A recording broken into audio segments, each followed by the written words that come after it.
Est-ce que vous saviez que le milliardaire israélien sioniste Dan Gertler gagne tous les jours 254 000 $ grâce à des royalties provenant de l'exploitation minière des sites qu'il a acquis illicitement en République démocratique du Congo? Bien entendu, le verre est dans la pomme. Cette somme devrait normalement revenir au Congo et cela aurait été le cas si nous avions plus de dirigeants soucieux de leur peuple et moins de détourneurs de deniers publics tournés sur leur portefeuille privé comme toutes ces élites corrompues que l'on dénonce depuis des décennies aux quatre coins de notre continent.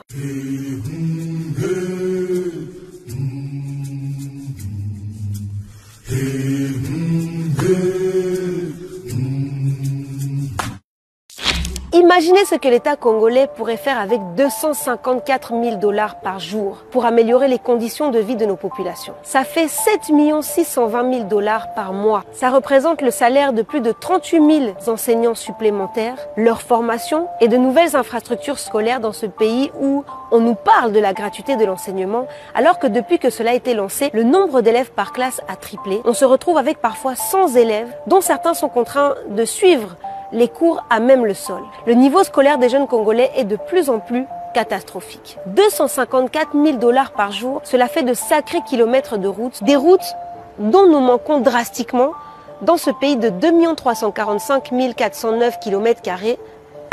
Pardon. C'est plus le cas depuis que la ville de Bunagana, 80% du territoire de Rutshuru, une partie du territoire de Masisi et du Nyiragongo sont occupés par les pilleurs de la RDC. 254 000 $ par jour, ça fait aussi beaucoup d'hôpitaux et de médecins qui pourraient être formés, payés. Au lieu de ça, on a Albert Yuma, l'ancien président de la compagnie minière publique congolaise, la Gécamine, qui sous le régime précédent a décidé de céder en totalité, et ce en toute illégalité, les royalties de plusieurs projets, dont Metalcoal, Mutanda Mining et Kamoto Copper Company, à cet homme. Une vraie crapule. Il s'appelle Dan Gertler. Il est le propriétaire de la société Ventora et avec son argent, il achète tous les faibles d'esprit qui constitueraient un obstacle sur sa route, qu'il soit du pouvoir ou de la société civile, et ça marche. Alors les royalties, c'est quoi? Ce sont des redevances. Dans l'industrie musicale, c'est l'argent qu'un artiste touche à chaque fois qu'une musique qu'il a composée est diffusée par exemple en radio, sur YouTube, sur Spotify ou à la télé. Mais dans le secteur minier, ces redevances minières sont censées revenir à la population, sont censés être investis dans l'amélioration des conditions de vie des populations, notamment proches de ces mines, au vu de la détérioration de leurs conditions de vie. L'article 242 du Code minier congolais oblige à répartir ces royalties à raison de 50% au pouvoir central, 25% à la province où se trouve le projet d'extraction minière, 15% à l'entité territoriale décentralisée dans le ressort de laquelle s'opère l'exploitation et 10% au fonds minier pour les générations futures. Mais au Congo, ah non, ça se passe pas comme ça. Il fallait qu'on donne 100% à ce colon sioniste. Bon, en même temps, colon et sioniste, quel pléonasme.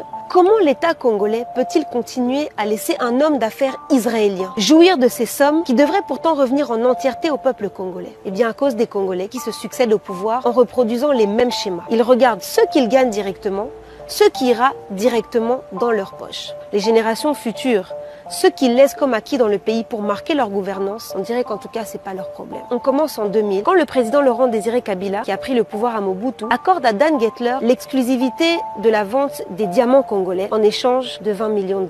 C'est son fils, le futur président Joseph Kabila, qui à cette époque a présenté Dan Gertler à son père. Alors c'est vrai que peu d'entre nous ont une idée claire de ce que représente ce type de montant. Mais comprenez que 20 millions $ pour posséder l'exclusivité de tous les diamants de la RDC, c'est de la folie. C'est beaucoup trop peu. La totalité des réserves de diamants en RDC représente 150 millions de carats en 2022 et rapporte chaque année plus de 145 millions $ à l'industrie de ces pierres précieuses dans le monde. Mais encore une fois, on donne l'exclusivité de sa vente à un homme d'affaires étranger. Un homme qui fait semblant de prier 1000 fois par jour alors qu'il trempe dans le trafic d'armes depuis le berceau. Avec le régime suivant, celui de Joseph Kabila et sa clique de voleurs criminels de guerre, on passe à un autre niveau. Dans la plupart des cas, la technique de Dan Gertler, c'est d'acheter des mines à des prix dérisoires grâce à la complicité d'hommes politiques et de hauts fonctionnaires congolais pour ensuite les revendre à 10 fois plus cher. Je vous donne un exemple. En 2010, il rachète pour 60 millions $ la mine de cuivre cobalt Metalcoal, arrachée par l'État congolais pour Dan Gertler à First Quantum Minerals, une compagnie canadienne. Et quelques mois plus tard, Dan Gertler revend l'actif à 685 millions de dollars à Eurasian Natural Resources, une compagnie anglaise. C'est d'ailleurs via cette même compagnie que 7 ans plus tard, il parviendra à obtenir les royalties dont on est en train de parler aujourd'hui. Et des exemples comme ça, il y en a plusieurs avec Dan Gertler, qui est d'ailleurs le parrain de l'un des enfants de Joseph Kabila. Vous voyez encore une fois comment est-ce que des multinationales, des compagnies étrangères se font des guerres pour nos ressources en utilisant des hommes d'État africains qui, égoïstes comme ils sont, acceptent les petites miettes que leur laissent ces colons pour leur enrichissement personnel, pendant que nos pays sont dans une pauvreté qui dépasse le tolérable. Et si un jour, l'un de nos chefs d'État souhaitait faire du